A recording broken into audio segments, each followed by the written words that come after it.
Mas tem exceção? Tem. Se você olhar na medula da parte cervical, você vai ver que existe uma estruturazinha aqui, como se fosse uma invaginaçãozinha aqui, e dois carocinhos aqui atrás, na parte dorsal, na parte posterior. Tem nome, todo mundo tem nome.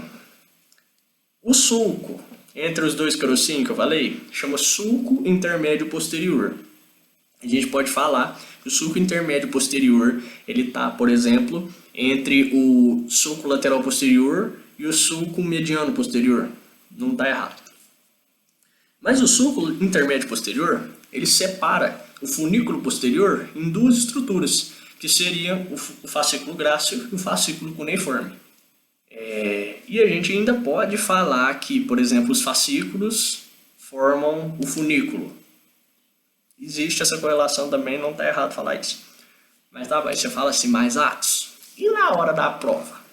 Como que eu vou fazer para não confundir qual que é o grácil e qual que é o cuneiforme? É muito fácil, olha só. O fascículo cuneiforme, você vai lembrar isso aqui na hora da prova. Fascículo cuneiforme começa com C de coluna posterior. Então o fascículo cuneiforme é o que está mais próximo da coluna posterior. E você não vai errar na prova, beleza? Nervos espinais e medula. Qual é a relação das duas coisas? Como que as duas coisas interagem ali? Vamos lá. O nervo espinal ele está como se fosse lateral à medula. E o nervo espinal ele é constituído de fibras aferentes, quer dizer, que entram na medula, e fibras eferentes, que saem da medula.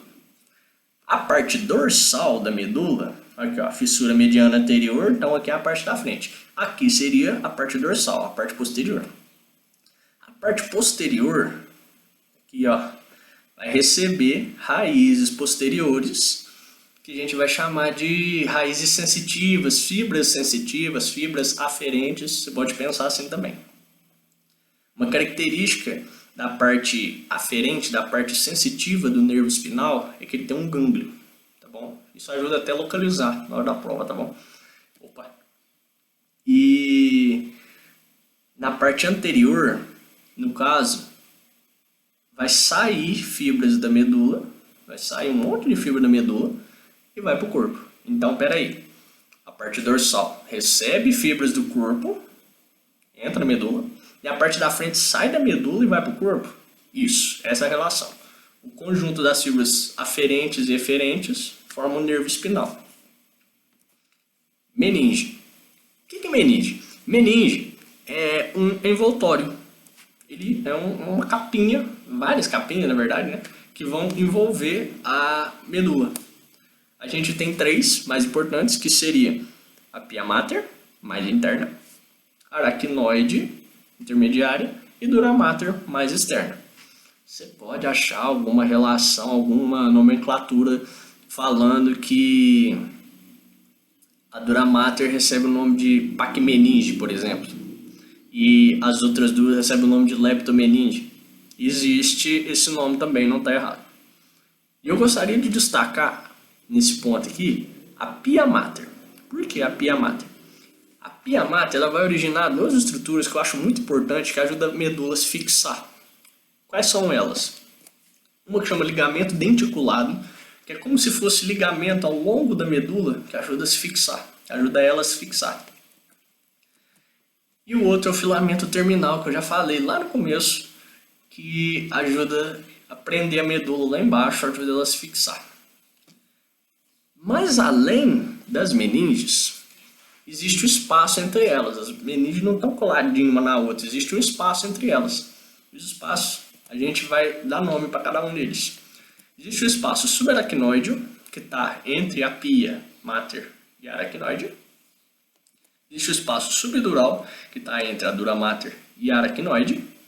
Existe o espaço extradural, que é como se fosse assim, ó, dura mater, osso. É claro que não é grosso modo assim, mas é como se fosse isso, é para fora da dura mater. Desses aqui, qual que eu gostaria de destacar? O subaracnoide. Por quê? Porque ele tem o líquor. Lembra que eu falei do líquor lá em cima? Então, o líquor, ele também, além de estar lá no canal central da medula, ele também está no espaço subaracnoide. E para finalizar, vamos falar de vascularização da medula. A vascularização da medula, ela é muito complexa, muita artéria, muita veia. E aqui eu deixei para destacar as que eu considerei mais importantes. Quais que eu gostaria de destacar? Artérias espinais posteriores direita e esquerda.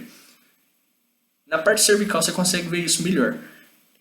Vem uma de cada lado, por isso direita e esquerda, e elas estão na parte posterior. Elas são bem fininhas, tá?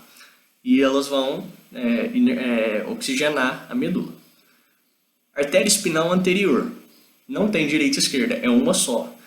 E para compensar, pensa, se as outras duas são fininhas, essa aí vai ter que ser mais calibrosa. Ela é bem mais calibrosa do que as outras. E tem as artérias radiculares. Radiculares vem de radícula. Radícula tem a ver com raiz.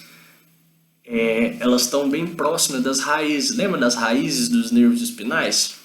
Do slide passado lá? Então, elas estão bem próximas ali e irrigam aquela parte. A drenagem vão ter veias com os mesmos nomes. São veias homônimas das artérias. Atos, mas tem muito mais artéria, eu sei, olha o monte de artéria que tem no negócio, mas eu gostaria de destacar só aquelas, porque eu acho que é um negócio intuitivo, fácil de você lembrar na hora da prova e não tem epônimo, igual essa que está em negrito aí. De medula é isso, pessoal. Se você gostou, marca os amigos para todo mundo ver e compartilha aí. Valeu, fui!